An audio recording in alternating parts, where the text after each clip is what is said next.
A única esperança que esse governo, o Lula, o petismo, o PCC e o Comando Vermelho se agarram é que o Lula consiga manter a aprovação no Nordeste. Afinal de contas, você sabe, a única região no Brasil onde o Lula tem mais aprovação que rejeição, tem mais votos, né, para ele, é justamente a região Nordeste.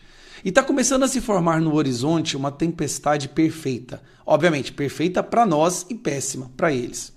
Tem algumas matérias que têm saído ultimamente que eu preciso compartilhar com vocês. Vamos lá. Por que o Lula fez isso aqui? O que levou o PT a adiar o lançamento da pré-candidatura de Lula? Eles iriam aproveitar o aniversário do PT de 46 anos para, nesse momento, lançar a pré-candidatura do Lula. Afinal de contas, nós já estamos em fevereiro do ano eleitoral. É o momento do cara que está ali na presidência lançar a sua pré-candidatura para que ele possa fazer discursos eleitorais. Bom, ele cancelou. E aí nós vimos essa notícia aqui que também chama atenção. Força menor no Nordeste enfraquece candidatura de Lula, diz consultor. Lula está perdendo aquela expressiva maioria da aprovação no Nordeste. Ele continua na frente, mas já não é com aquela diferença absurda que ele costumava ter nos países dominados pela esquerda, pelo petismo, pelo Comando Vermelho. Infelizmente, o Nordeste, que é uma região linda do nosso país, foi sequestrado por essa ideologia há muito tempo. Tá, e por que eu estou te mostrando isso? São vídeos como esse, que agora começam a viralizar nas redes sociais, que começam a acordar o povo do Nordeste. Dá uma olhada no que essa mulher fala, porque é um relato que vale a pena você prestar atenção. Mas fazendo o quê? Falando, você está falando. Olha, desde criança, que eu era do PSB, da esquerda, eu andava com Lula, eu conheço o Lula, desde quando ele não era nem candidato, e bebendo cachaça lá, e eu estava com ele junto. Eu dizia assim, vai na esquerda da presidente, burrice. Então, os 3 vezes que ele se candidatou, perdeu, eu apoiava, eu andava com a bandeira dele nos ônibus, andava, era do MST, que é a maior safadeza, porque eles tudo tem casa, tem terra, tem tudo, e o povo idiota pegando mortadela e uns comendo nas estradas e ele nos hotéis. Então, eu conhecia, tinha doença mesmo, que o pessoal quando dizia assim, rapaz, muda, eu digo, não, eu brigava por Lula.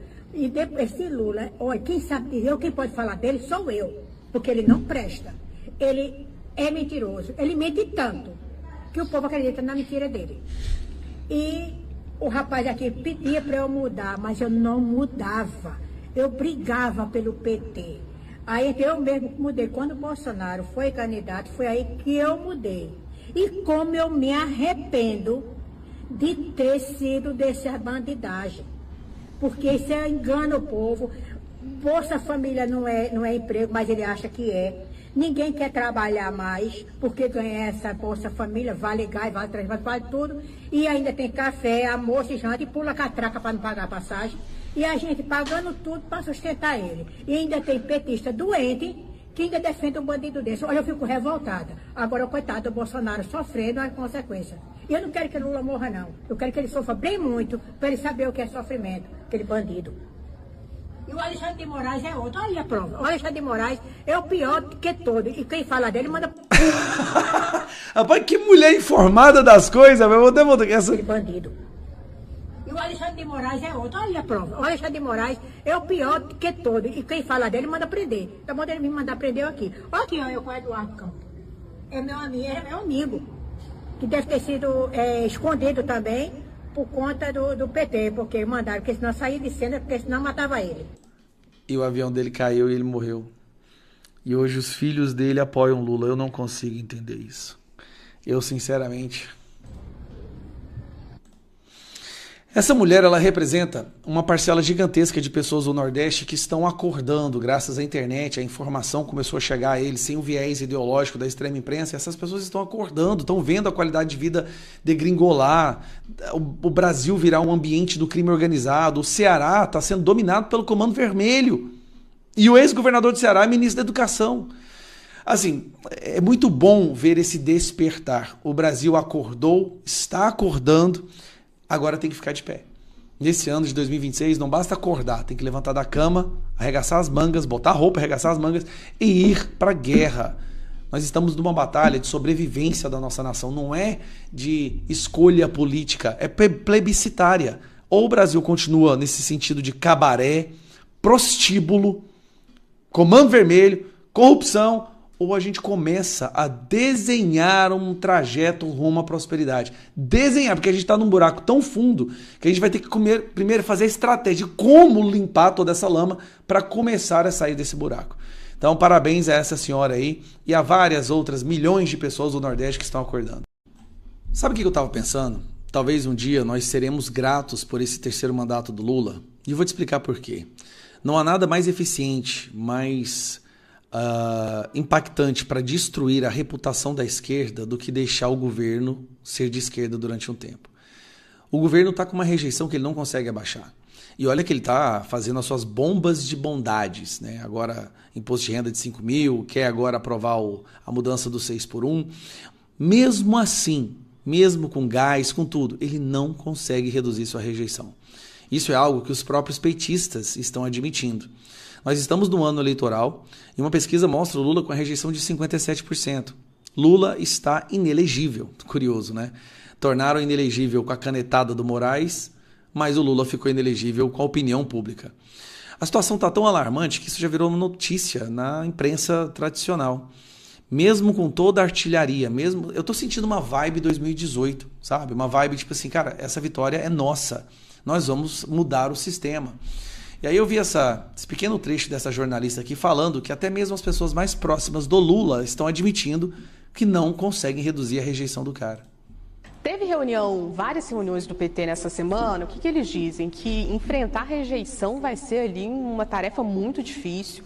Apostam em algumas questões voltadas para o Congresso Nacional, fizeram um balanço de medidas, estão apostando na PEC 6x1, né, que a gente trouxe aqui, como é que isso tem um apelo popular grande. Gostaram muito da aprovação, fizeram ali uma comemoração sobre a aprovação da ampliação da isenção do imposto de renda, apostam que isso pode alavancar a popularidade do presidente Lula, mas tem integrante do PT que já diz, olha, diminuir muito essa rejeição vai ser difícil, a gente vai precisar ir para as urnas enfrentando isso. Isso é um risco para o presidente Lula. Então, tem algumas apostas ali no Congresso Nacional para reverter isso e também tem uma questão que é interessante que eles colocam, que é, olha, programa social... E tem outra coisa que eles querem fazer também, que é proibir que você faça críticas ao governo, tá? Eles já acionaram o TSE para proibir que numa democracia você possa criticar o governo. Tem um teto, a gente acha que eles até fazem uma diferença, trazem um peso, mas é difícil que isso consiga reverter completamente essa rejeição tão alta. Então tem uma admissão ali dentro do PT de que sim, muito provavelmente os petistas vão para essa campanha eleitoral com esse número de mais de 40% de rejeição. Vai ser difícil reduzir isso. E da onde que vem essa rejeição? Eles não se perguntam. Escândalos de corrupção, Banco Master, INSS, Correios, nora do Lula, criminalidade aumentando, o preço no supermercado subindo vertiginosamente, gasolina, custo de vida, aluguel. É isso. Não tem como contornar o fato de que o PT quebrou o Brasil. Quebrou, meus amigos. Eu tenho uma matéria aqui que eu tenho que mostrar para vocês. Essa aqui, ó. Como que se contorna isso aqui? Número de empresas em recuperação judicial bate recorde em 2025. Recuperação judicial é o passo antes da falência, tá? O número de empresas em recuperação judicial, olha isso aqui, apenas no quarto trimestre, 5.680. Olha o aumento desde que o Lula assumiu o governo. Começou com 3.823 e aumentando, nós estamos hoje com 5.680 empresas apenas no quarto trimestre. Se você for pegar o ano de 2025, nós temos em torno de 20 mil empresas que pediram recuperação judicial. A indústria diminuiu, a agropecuária reduziu. Então nós estamos numa situação que eu fico curioso para entender como que ele fala que o emprego aumentou, sendo que nós batemos o recorde de empresas pedindo falência, que também foi mais de 5 mil. No governo Bolsonaro foi 800. Como que consegue ter aumento de emprego se as empresas estão fechando as portas? Alguém pode me explicar isso? Dia 3 de março, o Postman do IBGE vai soltar uma matéria aí, um relatório, né? Aqueles relatórios fraudados que o Brasil está às mil maravilhas. Essa aqui é uma eleição plebiscitária. Não é nenhuma escolha entre Flávio e Lula. É uma escolha se o Brasil continua caminhando ladeira abaixo para virar um cabaré, um bostil, ou se a gente volta a ter o mínimo de decência no nosso país. O Brasil, a gente não pode nem falar que a gente vai virar uma Venezuela, porque a Venezuela já está melhorando. O Brasil vai ser a Venezuela, a nova Venezuela da América Latina. Nós estamos caminhando para nos tornarmos o pior país da América Latina.